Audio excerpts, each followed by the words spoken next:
నేతల మూడు ముక్కలాట, లీడర్ ఎవరో తెలియక క్యాడర్ తండ్లాట. ఇది రాజంపేట టీడీపీలో పరిస్థితి. ఉమ్మడి కడప జిల్లాలో మొదట గెలిచే స్థానం రాజంపేటే అని ఎన్నికల ముందు కూటమి పార్టీలు లెక్కలేసుకున్నాయి. కచ్చేస్తే రాష్ట్రమంతా కూటమి గాలి వీస్తే రాజంపేటలో మాత్రం ఓటమి ఎదురైంది. Local versus non local fight రాజంపేటలో సైకిల్ని ఇబ్బంది పెట్టాయి. అయితే అధికారంలోకి వచ్చాక కూడా సేమ్ సీన్. ముగ్గురు నేతలు ఎవరికి వారే అన్నట్టు వ్యవహరిస్తూ ఉండటంతో క్యాడర్ కన్ఫ్యూజన్లో పడింది. ఇన్ఛార్జ్ ప్లీజ్ అంటోంది. ఇంతకీ రాజంపేటలో ఏం జరుగుతోంది?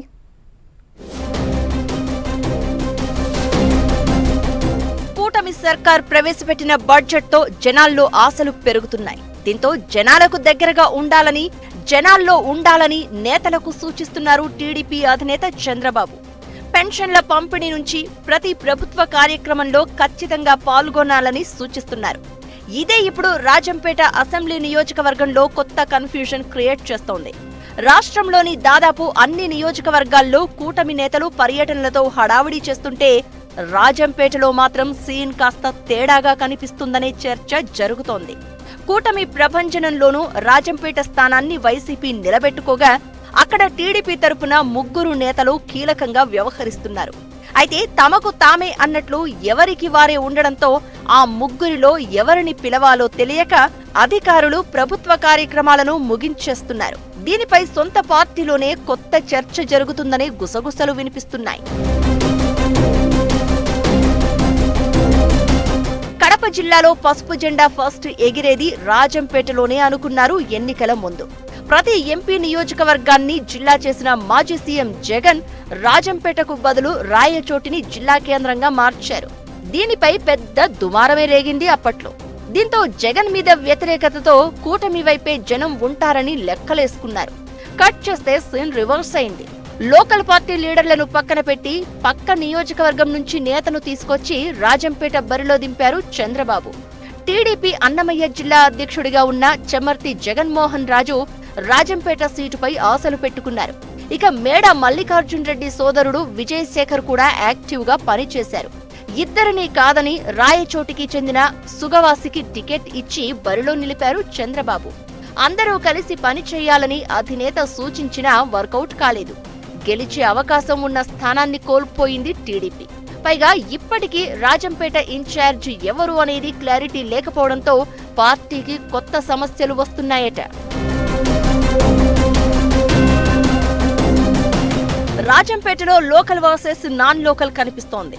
ముగ్గురు నేతలు ఎవరి కోసం వాళ్లే అన్నట్లుగా పనులు కానిచ్చేస్తున్నారనే టాక్ నడుస్తోంది. గత ఎన్నికల్లో రాజంపేట నుంచి పోటీ చేసిన సుగవాసి బాలసుబ్రహ్మణ్యం, చెమర్తి జగన్మోహన్ రాజు ఇద్దరూ రాయచోటి వాసులే. లోకల్ గా క్యాడర్ ఈ ఇద్దరితో కలవలేకపోతోందనే ప్రచారం నడుస్తోంది. ఇక వైసీపీ నేత మేడ మల్లికార్జున్ రెడ్డికి విజయశేఖర్ రెడ్డి వరుసకు సోదరుడు.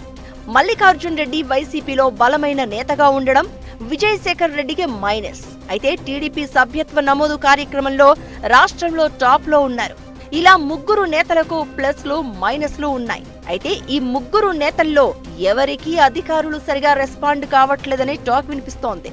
దీంతో పనులు జరగడం కష్టమవుతుందని స్థానిక క్యాడర్ అంటోంది. ఇదే విషయాన్ని చంద్రబాబు దృష్టికి కూడా తీసుకెళ్లింది. కొంత టైం ఇస్తే అన్ని సెట్ అవుతాయని రాజంపేట స్థానిక క్యాడర్కు చెప్పారట చంద్రబాబు. త్వరలో నామినేటెడ్ పోస్టుల భర్తీ జరగబోతూ ఉండగా ఆ పదవులతో పాటు రాజంపేట ఇన్ఛార్జిని కూడా నియమించే అవకాశాలు ఉన్నాయని టాక్ నడుస్తోంది.